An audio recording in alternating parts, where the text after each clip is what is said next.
Hey everybody, how you doing out there? It is the Bookman, Mr. Bookman, and I will be reading Caps for Sale and the Mindful Monkeys by Esphyr Slobodkina and Anne Marie Mulhearn Sayer. Please enjoy.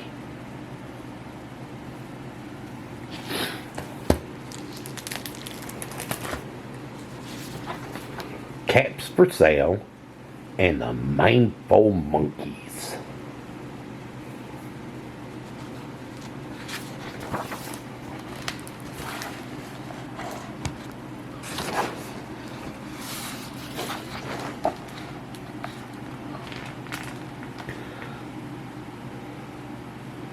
Puzzle, the peddler, sold caps, but he was not like any ordinary peddler, carrying his own wear on his back. He carried them on top of his head. Every day he walked through the streets of the town calling, "Caps, caps for sale, 50 cents a cap."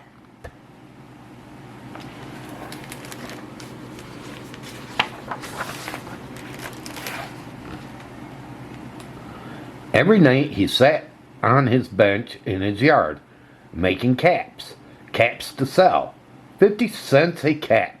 The peddler had always enjoyed his quiet life, but suddenly things had changed.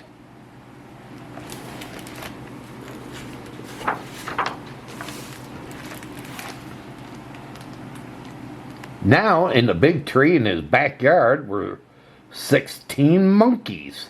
They had followed the peddler for 2 days, and for 2 nights they had slept in his tree. This morning the monkeys were there. "The monkeys, you peddler," said, shaking his finger at them. "You must go home." But the monkeys only shook their fingers back at him and said, "Tiz, tiz, tiz."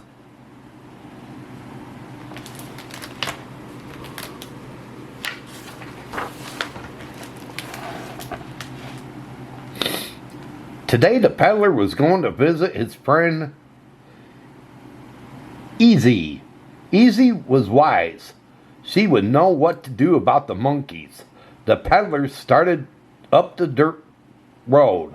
The monkeys started up the dirt road too. Right foot, left foot, right foot, left foot, all in steps.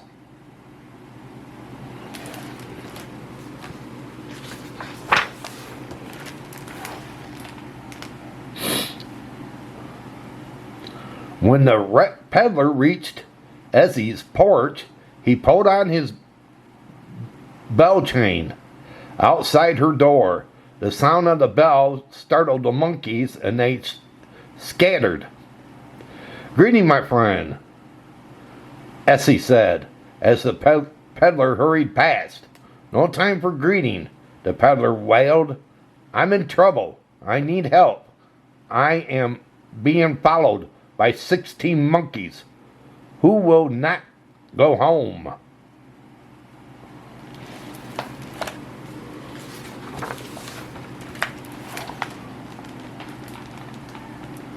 Ezzy was an artist.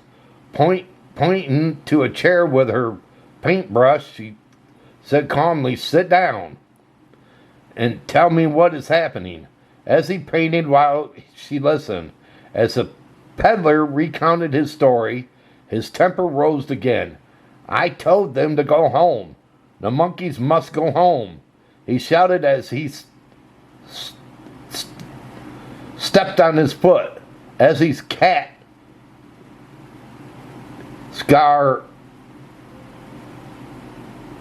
Mooch, sprung to the top of the chest of the drawers, hissing.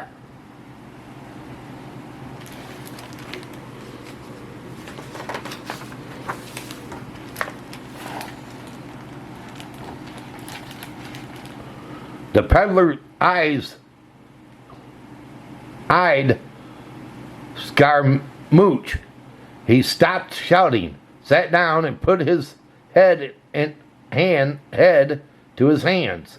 Sometimes we decide something is no good before we have given it a chance, Essie said. The peddler replied, I don't understand. Perhaps the monkeys will go home. Perhaps they will not. Are they doing anything wrong? No, admitted the peddler. Sometimes what he didn't want is exactly what he needed, as he continued.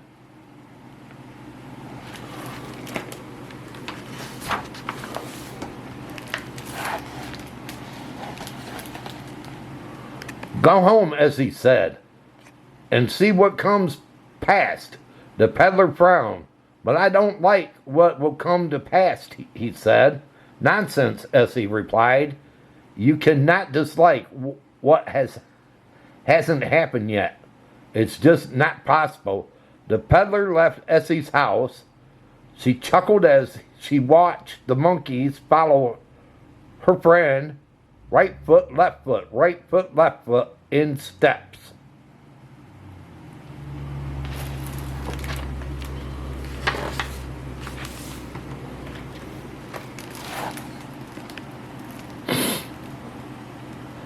That night after work, the peddler sat in his backyard making caps. The monkeys were busy too. Some were scratching their bellies. Some were combing their hair. Some were eating their supper. And all were looking at him. The peddler threaded a needle. Then he reached for a piece of cloth. He pulled the needle through the cloth. In and out and around. He carefully made a cap. The peddler placed the cap on the trunk of his bench. Then he looked up at the monkeys. I watch you and you watch me, he said. The monkeys replied, Tis, tis, tis. Oh, wonder what they got planned.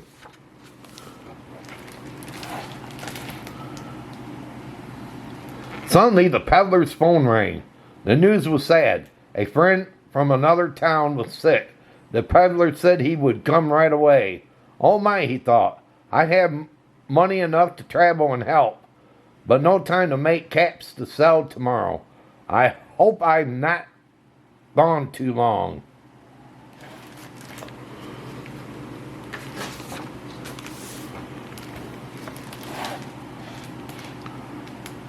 After the peddler left, the monkeys waited for him to return and make the caps.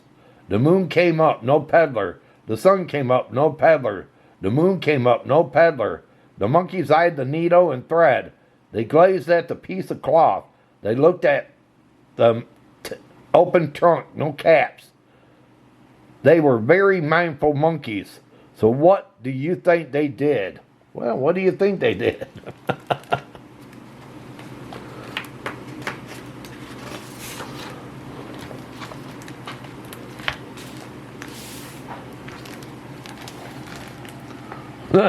One by one, the monkeys descended from the tree. They remembered how the peddler pulled the thread through the needle. Some monkeys pulled thread through the needles. Oh no, they're being bad monkeys.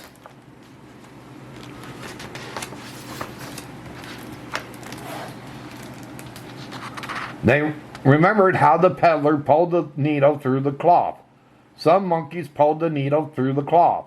They remembered how the needle went in and out and out and around.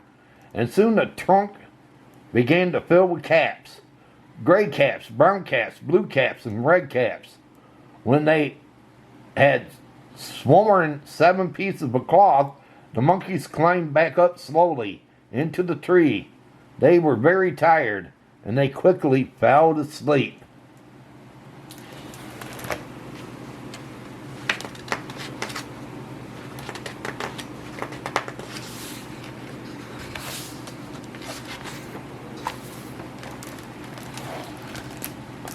Later that night, the peddler came home.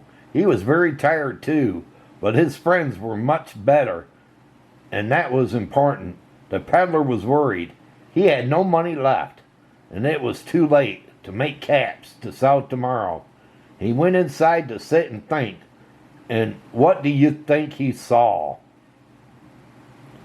Well, what do you think he saw?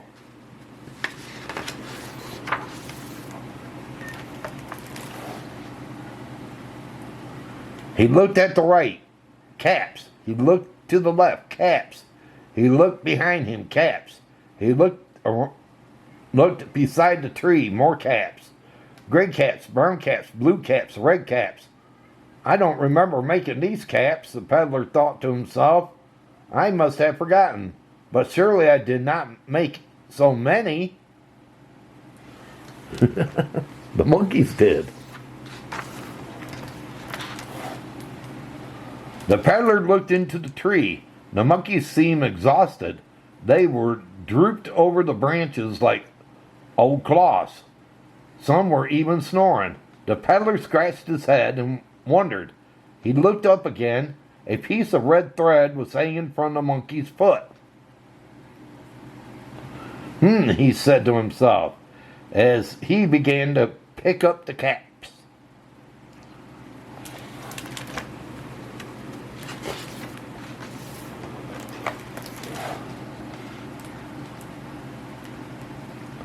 Next morning, when the peddler left for work, the monkeys did not follow him.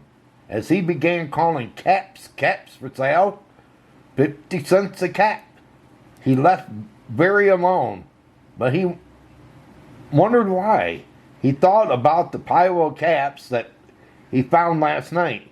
He thought about the snoring monkeys still asleep in his tree. He thought, and then he thought some more.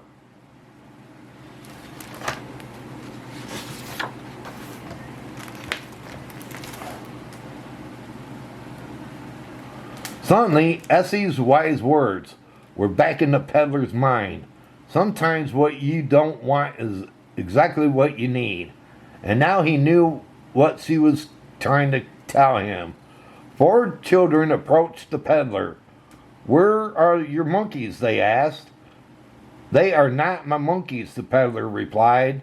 Then he added quickly, "But they are my friends."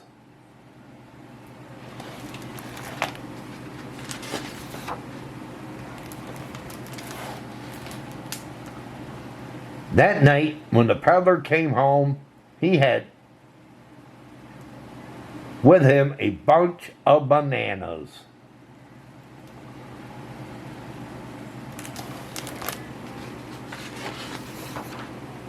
It looks like he made some friends with those monkeys after all. After what they did with it for him. They helped making caps so he can sell them. Wasn't that nice of these monkeys?